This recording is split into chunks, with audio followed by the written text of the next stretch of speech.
Hi everyone, I'm John Rennie and thanks for joining me here in the Boneyard. With the Academy Awards on the horizon, Hollywood's biggest night, I thought it would be cool to do a little something to celebrate right here in the Boneyard. The Oscars is the pinnacle of success for filmmakers, the moment where legends and careers are made. But what if I told you that some of the greatest directors in cinema history never got to take home that golden statue for Best Director? That's right. Today we're counting down 10 legendary Hollywood filmmakers who never got to take home that Best Directing Oscar. Starting off our list at number 10, we have Alfred Hitchcock. Yes, you heard me right. The master of suspense himself. The man behind Psycho, Vertigo, and Rear Window never won a competitive Oscar for Best Director. While he did receive an honorary award in 1968, it's shocking that the Academy never recognized any of his influential movies during his lifetime. And when he did finally step up to the podium to collect that Irving G. Thalberg Memorial Award, Alfred Hitchcock didn't have all that much to say to the Academy. Thank you. Indeed. Coming in at number 9, we have Stanley Kubrick, the visionary mind behind 2001: A Space Odyssey, The Shining, and A Clockwork Orange. While 2001 did win an Oscar for Best Visual Effects, Kubrick never won for directing. His groundbreaking techniques and storytelling continue to influence filmmakers to this very day. And although Kubrick never won an Oscar, he did have the consolation of winning the D.W. Griffiths Award presented by the Directors Guild of America. At least that's some consolation that great artists do receive some recognition. But at the same time, anyone who has ever been privileged to direct a film also knows that although it can be like trying to write War and Peace in a bumper car in an amusement park, when you finally get it right, there are not many joys in life that can equal the feeling. At number 8, it's unbelievable, but we have Orson Welles. Citizen Kane is regarded as one of the greatest movies of all time, and yet Welles never won Best Director. He was only nominated once in that category, proving that even Hollywood's most revered classics can be overlooked. While he never won for directing, Welles did receive an honorary Oscar in 1971 for his remarkable contributions to cinema, though he did not attend the ceremony as he was off making movies in Europe. It is nice to know that the Academy did have the insight to at least celebrate his career, even though his ultimate masterpiece was snubbed. We need the public. The public doesn't need us. That's the truth of it. We don't really fill a pressing popular need. We try to create it. And if we didn't love movies as much as we do, if we weren't a little crazy on the subject, there wouldn't be any movies at all. Next up, number 7, is Sidney Lumet. From 12 Angry Men to Dog Day Afternoon to The Awesome Network, Lumet directed some of the most influential films ever made. Nominated 5 times but never a winner, his impact on cinema is undeniable. And with movies as awesome as Serpico, The Pawnbroker, and Night Falls on Manhattan, Lumet for me is one of the biggest missteps by the Academy on the list. He truly is one of the greatest and most respected filmmakers to ever grace the medium. In 2005, Lumet was yet another recipient of the honorary Oscar, but for me, this was way too little, way too late. So what I guess it comes down to is I'd like to thank the movies. I know that sounds general, but it's very real to me. I've got the best job in the best profession in the world. So I just want to thank all of it. And at number 6, we have Ridley Scott, the man who brought us The Duelists, Alien, Blade Runner, and Gladiator, and so much more, yet somehow he has never won Best Director.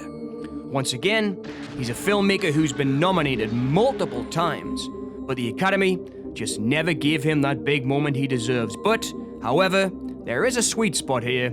We did get to hear from Scott when he was honored with the BAFTA Fellowship Award in 2018, which of course is BAFTA's highest honor here in the UK. A well-deserved celebration for a master of cinema. As storytellers, we have a duty to be mindful how we use this power. We must strive to protect the core tenet of the narrative, that all the best stories tend to come from the truth, even fiction. It's important to acknowledge that entertainment can be the most powerful form of education. Cracking into the top 5, we have David Fincher, the mastermind behind Fight Club, Seven, The Social Network, and Gone Girl. Despite multiple nominations, Fincher remains Oscarless in the Best Director category, which is almost criminal when you consider his track record. I grew up at a time when Fincher was the hero of all young film enthusiasts, and Fight Club was a wake-up call as to what could be achieved in cinema.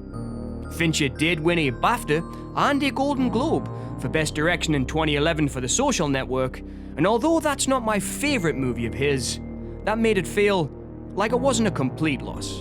And I have to say, when Scott and Amy first called me about Aaron's amazing script, I thought this is so strange, because I normally make these pitch black studies of misanthropes or the occasional movie about serial killers, so what could they possibly see in this material for me? I have so many people to thank. Aaron and Scott, thank you for giving me your baby. At number 4, we have Quentin Tarantino. Known for his unique style and razor-sharp dialogue, Tarantino has won Oscars for screenwriting, but never taken home the Best Director prize. With films like Pulp Fiction and Once Upon a Time in Hollywood, it's surprising that he's still waiting for that Oscar-winning direction moment. On the flip side, Tarantino did win for Best Screenplay in 2013 for Django Unchained, and I have to say, his speech was pretty humbling. I've been saying things like, I want to thank the actors for what they've done when it comes to my script. And it's not just an easy thing to say. It really is why I'm standing here. I actually think if people are like knowing about my movies 30 or 50 years from now, it's going to be because of the characters that I created. And I really only got one chance to get it right. I have to cast the right people to make those characters come alive and hopefully live for a long time. And boy, this time, did I do it. Thank you so much, guys. Coming in at number 3, we have the legend Paul Thomas Anderson, the director of such masterworks as Hard 8, There Will Be Blood, Boogie Nights, and Phantom Thread. Anderson has been nominated multiple times, but the gold has always slipped away. With his unique storytelling and deep character studies, he remains one of Hollywood's and the Oscars' best unrecognized directors. Like Tarantino before him, Anderson was recognized by BAFTA for his original screenplay work on Licorice Pizza in 2022. He didn't receive the award in person, but the cast and crew held his corner pretty well. And as a side note, to be fair, in 2008, Anderson was up against the Coen brothers' No Country for Old Men for Best Picture and Best Director. But not to be recognized for There Will Be Blood, I mean, come on, people, share some of the love. Paul is an amazing director. He is. And an amazing screenwriter. Yes, he is. And he even films lots of his films. And if he didn't sing like a donkey, he'd probably be doing the music as well. Agreed. But he's going to be very happy to see this. And should we run away? Please, this is for the Valley. I love you, Paul. At number 2, we have Terrence Malick, perhaps the most elusive director on our list. Malick has shied away from publicity since his career began with his influential film Badlands in the 1970s. The Oscars did nominate his amazing war movie, The Thin Red Line, which is one of the greatest and most underrated war movies ever made, which has a cast to die for, but Malick didn't win that elusive gold statue, and for me, this is another one of the biggest Oscar snubs in the history of the awards. Although unable to use any clips of Malick because he seldom speaks in public, here he is in his classic movie Badlands, after actor Martin Sheen strong-armed the director into playing a small role on screen. Really? Yeah. I'll invite you inside, except it's contagious. Don't want to start an epidemic. No, of course not. And finally, at number 1, one of the greatest directors of all time who has never won an Oscar for Best Director, who we sadly lost earlier this year, the incredibly influential David Lynch.